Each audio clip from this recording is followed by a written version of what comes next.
Connaissez-vous le Run Eco-Team? Même si le nom est anglo-saxon, l'idée vient de Suède. Elle est simple. En même temps que vous faites votre jogging, vous ramassez les déchets que vous trouvez sur votre passage. Une manière originale de mêler sport et préservation de l'environnement. L'association de l'UTC Compiègne en Transition a profité de ce 8 mai ensoleillé pour organiser sa première édition.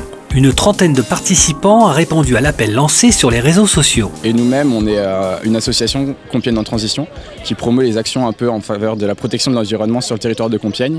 Et on s'est dit qu'on pouvait faire des actions simples comme ça, comme cette course pour ramasser des déchets et sensibiliser les gens à la préservation de l'environnement.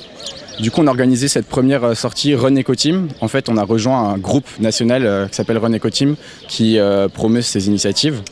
Et du coup, on a fait une antenne locale de Run Eco-Team à Compiègne. Voilà, on va en faire d'autres tout au long de l'année. Et le but, c'est vraiment sensibiliser les gens, qu'ils aient le réflexe quand ils sortent courir, ramasser les déchets et puis avoir une conscience globale. Les participants se sont répartis en 3 groupes pour ramasser les déchets tout en courant sur les bords de l'Oise, autour des étangs du Buissonnet et en forêt de Compiègne. Beaucoup de bouteilles, beaucoup de papier toilette usagé.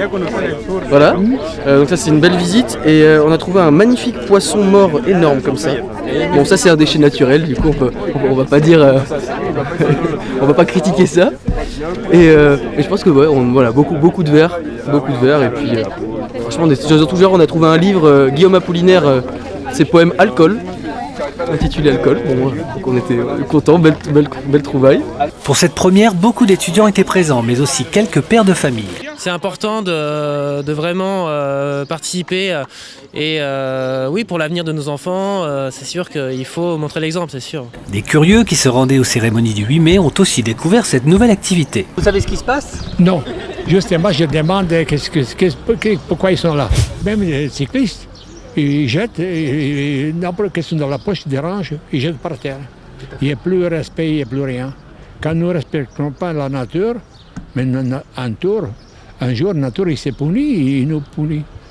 Alors, qu'importe de savoir si on a fait le nombre de kilomètres demandés. Combien de kilomètres? Je ne sais pas, jusqu'à 2-3 kilomètres. L'important, c'est cette énergie déployée par ces étudiants pour faire évoluer les esprits, préserver notre planète Terre et passer un moment convivial. Courir pour un monde plus propre. On court pas trop vite et puis on rigole en fait.